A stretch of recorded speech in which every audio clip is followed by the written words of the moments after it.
باللہ من الشیطان الرجیم بسم اللہ الرحمن الرحیم یا ایہا الذین آمنوا لا تتخذوا بطانة من دونکم لا یألونکم خبالا۔ اے ایمان والو، تم اپنے علاوہ لوگوں کو رازدار نہ بنایا کرو۔ لا یألونکم خبالا، کہ وہ تم کو تکلیف پہنچانے میں کوئی کسر اٹھا نہیں رکھتے۔ ودوا ما عنتم، وہ چاہتے ہیں کہ تم تکلیف اٹھاؤ۔ قد بدت البغضاء من افواہہم، بغض ان کے منہوں سے ظاہر ہو چکا ہے۔ وما تخفی صدورہم اکبر، اور جو کچھ ان غیر مسلموں نے اپنے سینوں میں چھپایا ہوا ہے وہ اس سے کہیں بڑھ کر ہے۔ قد بینا لکم الآیات ان کنتم تعقلون، تحقیق ہم نے تمہارے سامنے بات کھول کر بیان کر دی ہے، بشرطے کہ تم سمجھداری سے کام لو۔ اس آیت کا شان نزول اور گزشتہ آیات کے ساتھ تعلق گہرا ہے، اور شان نزول میں علماء نے یہ لکھا ہے کہ مدینہ منورہ میں اوس اور خزرج دو بڑے قبیلے رہتے تھے، اور مدینہ منورہ میں اس کے ساتھ یہود کے کچھ قبائل بھی رہتے تھے۔ تو اوس اور خزرج کے یہودی قبائل کے ساتھ قبیلے کی سطح پر بھی تعلقات تھے، اور انفرادی طور پر بھی ایک دوسرے کے ساتھ تعلقات تھے، اچھے مراسم تھے جیسے ہوا کرتے ہیں۔ چنانچہ جس وقت اوس اور خزرج مسلمان ہو گئے تو مسلمان ہونے کے بعد اوس اور خزرج دونوں قبیلوں نے اپنے پرانے تعلقات کو نبھانے کی کوشش کی۔ یہ ان کے ساتھ ویسے ہی ملتے رہے، انفرادی طور پر بھی اور اجتماعی طور پر بھی۔ جبکہ یہود کے دلوں کے اندر نبی پاک صلی اللہ علیہ وسلم کا بغض تھا، ان کی اندرونی کیفیت بدل گئی تھی۔ تو اندرونی کیفیت بدلنے کی وجہ سے ظاہراً تو وہ بھی دوستی کا اظہار کرتے تھے، لیکن اندرونی طور پر وہ مسلمانوں کے ساتھ مخلص نہیں رہے تھے۔ بلکہ آپ جانتے ہیں کہ یہود ہی میں سے بہت سارے لوگ ایسے بھی تھے جو اپنا مسلمان ہونا بھی ظاہر کرنے لگ گئے تھے۔ تو ایسوں سے اپنے رازوں کو بچانا یہ بڑا ضروری ہوتا ہے اور مشکل بھی ہوتا ہے۔ تو مسلمانوں کو یہ بات تو پہلے بتا دی گئی تھی کہ کفار تمہیں کوئی نقصان نہیں پہنچا سکتے۔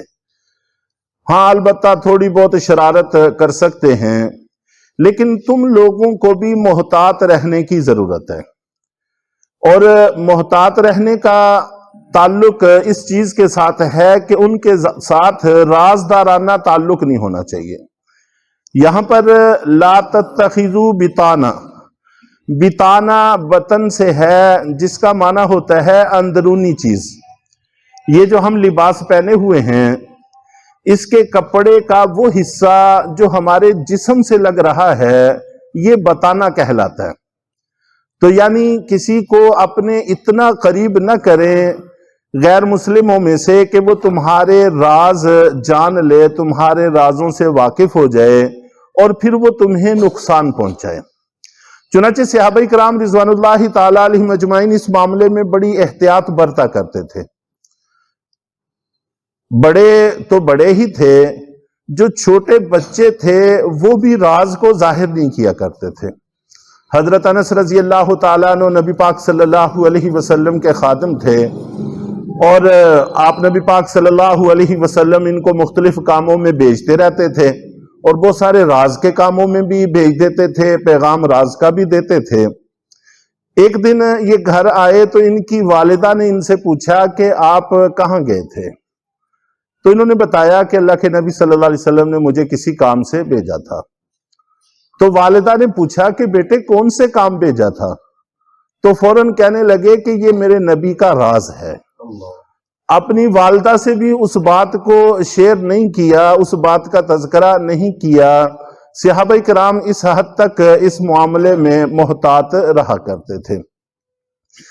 جہاں تک غیر مسلموں کے ساتھ رواداری کا معاملہ ہے تو اس میں اسلام کی واضح ہدایات موجود ہیں۔ چنانچہ نبی پاک صلی اللہ علیہ وسلم کا فرمان ہے، آپ نے ارشاد فرمایا کہ اگر تم میں سے کسی نے کسی ذمی کو، ذمی ان غیر مسلموں کو کہتے ہیں، اقلیتوں کو جو مسلمانوں کے ملکوں میں رہتے ہیں، مسلمانوں کے قانون کی پاسداری کرتے ہیں۔ ہمارے ہاں عیسائی بھی رہتے ہیں، ہندو بھی رہتے ہیں، سکھ بھی رہتے ہیں۔ تو ان کے بارے میں آپ نے فرمایا کہ جس نے ان کو کوئی تکلیف پہنچائی تو قیامت والے دن میں ان کی طرف سے مدعی ہوں گا، اور پھر آپ نے فرمایا کہ جس کی طرف سے میں مدعی ہوتا ہوں پھر میں ہی غالب آتا ہوں۔ تو اگر کوئی ذمی کو تکلیف پہنچائے بلا وجہ تو اس کی بھی اجازت نہیں ہے۔ اور آپ نے یہ بھی فرمایا کہ مجھے میرے اللہ نے اس بات کا حکم دیا ہے کہ کسی ذمی پر کوئی ظلم نہ ہو، اور اس کے حق کے اندر کمی نہ ہو، اور اس کے اوپر اس کی طاقت سے زیادہ کا بوجھ نہ ڈالا جائے، اور اس کے مال میں سے اس کی اجازت کے بغیر کسی چیز کا استعمال نہ کیا جائے۔ مجھے میرے اللہ نے اس بات کا حکم دیا اور مسلمانوں کو اس کے بارے میں آپ نے خبردار کیا ہے کہ خبردار رہو۔ تو ان کے ساتھ تعلقات، مراسم، اخلاقیات، رواداری وہ اپنی جگہ ہے، لیکن اتنا قریب کر لینا کہ وہ تمہارے رازوں سے واقف ہونے لگے، اس کی بھی اجازت نہیں ہے۔ چنانچہ ایک دفعہ حضرت عمر بن خطاب رضی اللہ تعالی عنہ سے لوگوں نے کہا کہ یہ ایک غیر مسلم صاحب ہیں جو بہت اچھے کاتب ہیں، لکھائی ان کی بڑی اچھی ہے، آپ ان کو اپنا منشی بنا لیں۔ تو حضرت عمر رضی اللہ تعالی عنہ نے فرمایا کہ میں مسلمانوں کو چھوڑ کر ایک غیر مسلم کو اپنا رازدار بنا لوں، حالانکہ قرآن پاک میں واضح نص کے اندر اس سے ہمیں منع کیا گیا۔ چنانچہ امت مسلمہ نے جہاں سے نقصان اٹھانا شروع کیا وہاں پر یہی عیسائی، یہود اور ان لوگوں کو رازدار بنانے سے ہی آغاز ہوا ہے۔ اپنی عملی کوتاہیاں اپنی جگہ، اور اس کے ساتھ ساتھ ان کو بڑے بڑے عہدوں پر اور حساس عہدوں پر فائز کرنے سے بھی ہم نے بڑا نقصان اٹھایا ہے۔ اللہ کے نبی صلی اللہ علیہ وسلم کا فرمان ہے کہ مسلمان سیدھا سادہ، بھولا اور صاف دل ہوتا ہے، جبکہ فاسق اور کافر شخص کمینہ اور چال باز ہوتا ہے۔ تو ہم مسلمانوں کو ان کے مکر و فریب میں نہیں آنا چاہیے، محتاط رہنا چاہیے۔